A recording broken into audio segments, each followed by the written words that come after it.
Hello and welcome to Urban Report. My guest today is Chaplain Joe Mitchell, author of The Framework of the Gospel and chaplain for the Shelby County Sheriff's Department in Memphis, Tennessee. Welcome to Urban Report, Chaplain Joe.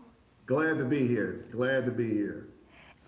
Okay, so give us a little background information on you because our viewers need to know a little bit about you. Where are you from and how did you get involved in sharing the gospel? Well, I got saved when I was very young, but how I got involved, especially if you look at what I do in prison work, I was called about a couple of years ago to come work for the Shelby County Sheriff Department to be a chaplain for the prison, which is really a detention center. What that means is a pretrial. Before you go to court, you are at least held at least 1 month up into 2-3 years. It's according when we can get your case on the docket. And while they're there, we have services, all types of programs for the inmates. And one of the programs is I'm over the religious department, which we coordinate all the services and the chaplain for the inmates. Ah, so you're the chaplain for women and men and juveniles as well? At one facility, which is called 201, it's known around the country as the Glamour Slammer, because we're one of the only prisons in the area, in the nation, that has escalators. And we have some of the most modern technology there, but I'm also the senior chaplain. We have another prison just for the women and juveniles called Jail East in the east part of Memphis also. All right, all right. So when did you decide that you wanted to share the gospel? When did you decide that that's something that you really wanted to do? Well, the first thing happened to me, I had an experience with the Lord myself. Oh, tell us about it. I believe that every person should start at that point. What was that experience? Tell us. Oh, well, when I got to a point, I was out in the world like everybody else. And I got to a point I got sick and tired of being sick and tired. And I questioned at that time, I didn't know who it was, but I said, it's got to be something more than life than this. And make a long story short, I met a man who was a Christian, who is a member of the church, and I'm a member now. He's deceased now. But what he said to me when I was training him, because he was hired at the company I was working, he said, if it's the Lord's will. I had never heard anybody say that before. And by him making that statement, I began to question him about what he believed and things of that nature. But at the same time, God was working on me, which I didn't know. And as I look back, he was leading me to this person to meet the Lord myself. Isn't it amazing how God puts people in our path that can help us to grow? Of course, the enemy wants to put people in our path to lead us away from Christ, but God will send people to us that can help us to grow in Him.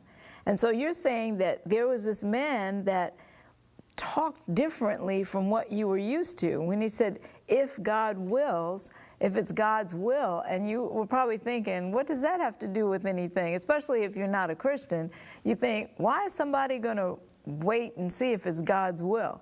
And so that kind of piqued your curiosity, no? That was the beginning of my journey, because when he said that, like I said, the people that I hung out with didn't talk like that, and the foreman at the time at the job I was working at, he specifically pointed me out. He said he wanted me to train him.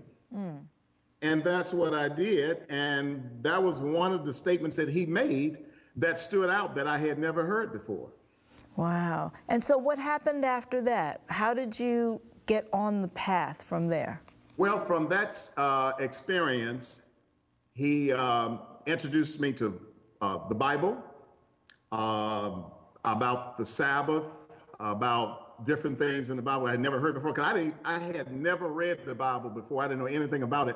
But he had some lessons that were very easy to follow. And so I started taking those lessons from him each week, going home, studying those lessons. bought me a Bible. All my friends thought I had went crazy. I had a Bible in my hand. I don't want to talk about my past life, but they thought I had lost my mind. But as a result of that, I was able to find Christ and come into the church through that experience. That is so wonderful. God is so faithful because he'll just keep working on us and lead us to him. And when we find these truths, people around you who don't believe as you do can think you've lost your mind, but you found it. You found your mind. You found That's the right. mind of Christ. So now you're in the Lord, you're a chaplain. Tell us about this book, about the foundation of the gospel. What is that about? Well, let me connect something. I had been in the church, I say about 7 years, and I felt there was something missing. I knew doctrine, I knew prophecy and all those different things, but something was missing. And what happened was I visited another church, and this pastor asked me to pray for the congregation at their altar prayer. And I saw something I had never seen before, I had never experienced. When I finished praying, the people were crying. And I said to myself, Lord, it's something I'm missing. I know doctrine, I know prophecy, I know all these things, how I should dress, how I should eat, but it was something missing out of my experience. And that's the thing I went looking for, and I found that thing, and that's what's reflected in my book. Okay, and what is that thing? Tell us. The major component, I believe, that a lot of us are missing, when I talk about church, I'm talking about Christendom, is establishing a relationship with the Lord first, and then building from that standpoint. I look at it like marriage. When I explain it, is when you get married, you don't get married, then fall in love. You fall in love and then you get married.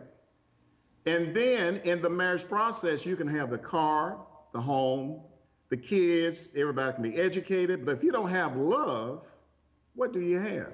And I found out that was the missing link in my experience. So I don't really tell it, I share it. So in other words, what you're saying, and this is so good, this is so valid, because we can teach all the doctrine we want to, but if it's not based on love and our love relationship with Jesus Christ, what difference does it make? It doesn't really, it's a form of godliness. That's right. It's a form of godliness. I share this with my inmates, my women, men, and juveniles. St. John 3:19, we know 3:16, but 3:19 says, and this is the condemnation, or this is our problem. Men love darkness rather than light because their deeds are evil. Love is a factor.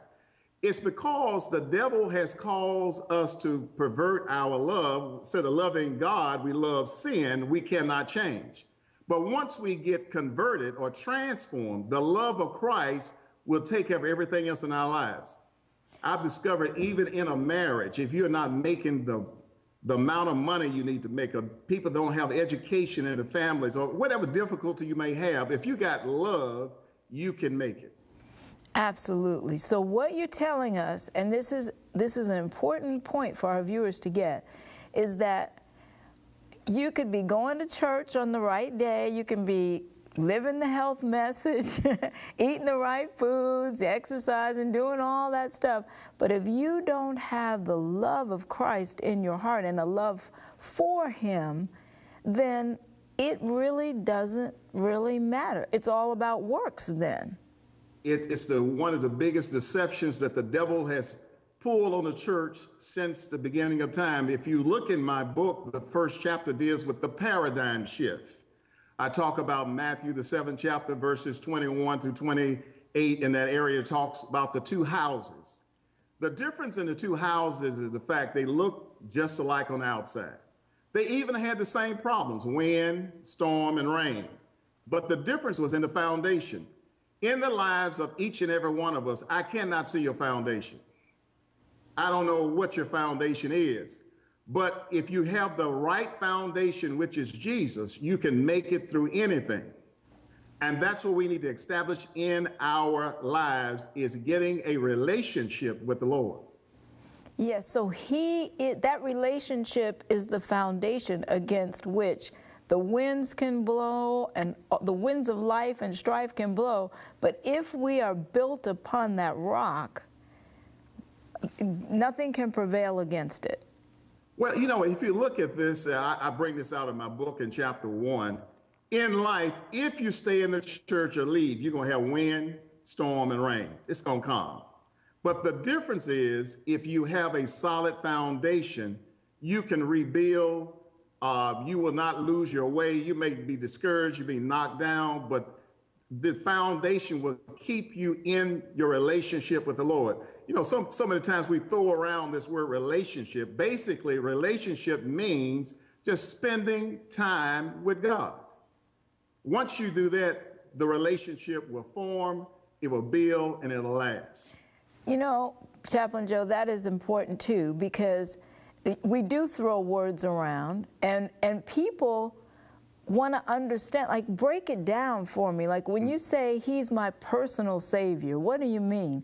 When you say relationship, what do you mean? Like, how can I have that relationship? And I think you brought it out earlier in the conversation where you're talking about, if you love someone, you know, you marry someone after you've fallen in love with them. So, and there's certain things that you do when you love someone. You spend time with them, you want to be around them, you talk with them, you find out what they like, and you try to give them what they like. If they like certain foods, you try to do that. So it's about building a relationship. And if you think about the elements in a relationship, you're going to realize what you need to do to build that relationship with Christ. That's beautiful, because when you were talking, I think about my inmates. In most of the cases, I'm in charge of about 1,200 people. We have almost 3,000 inmates, downtown facility. With the men's facility is about 1,000. I have about 300 women and about 30 juveniles. And most of these, well, I said majority of the people that I talk to don't have any type of religious experience. So I have to break down those terms so they can understand.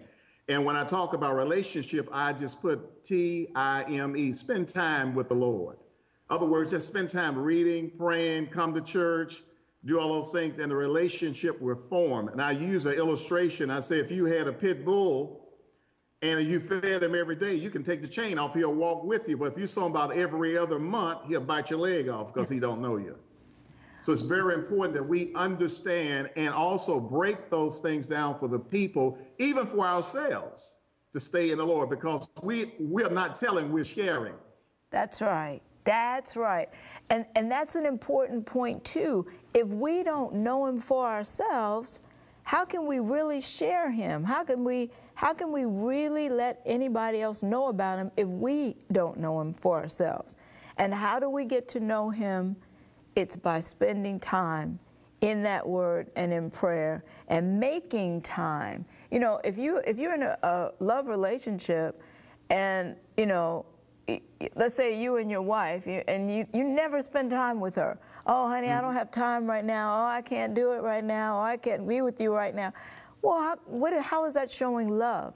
But if you spend time with her, and if you try to bring the things that she loves, then that says you're making an effort to show her that you love her.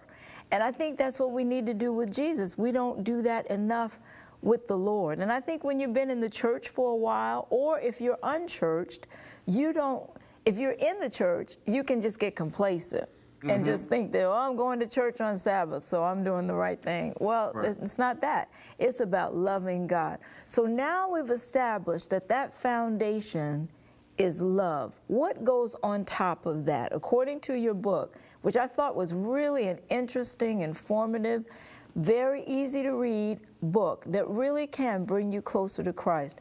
What's next? You got the foundation of love. What's built on that?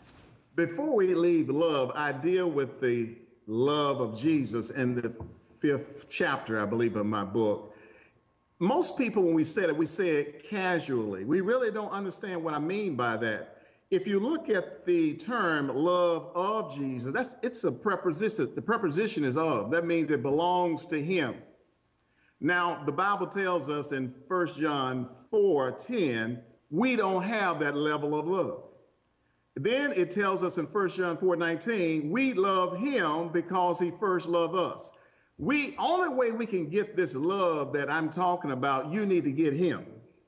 You cannot conjure it up. You can't manufacture it. You can't be with him long enough. You have to every day ask him to bring his love because it belongs to him. And once you get him, you get the person, and he brings his love and lives out his life through us, again, according to Galatians 2:20. So many times we say these things, but the thing that we need to understand, anytime God asks us to do something, it's always easy. And all we have to do is receive him. He will bring his love, and you'll surprise yourself who you can love when Christ is in you. That's right. You're surprised who you can love and who you can pray for if Christ is in you.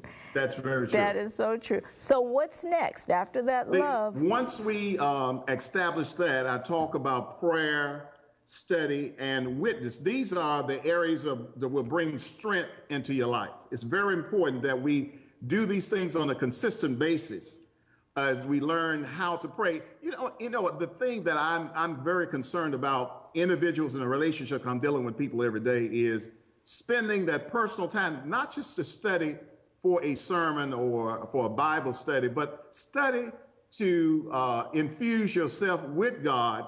And then when it's time to give Bible studies and all those things, you'll be ready.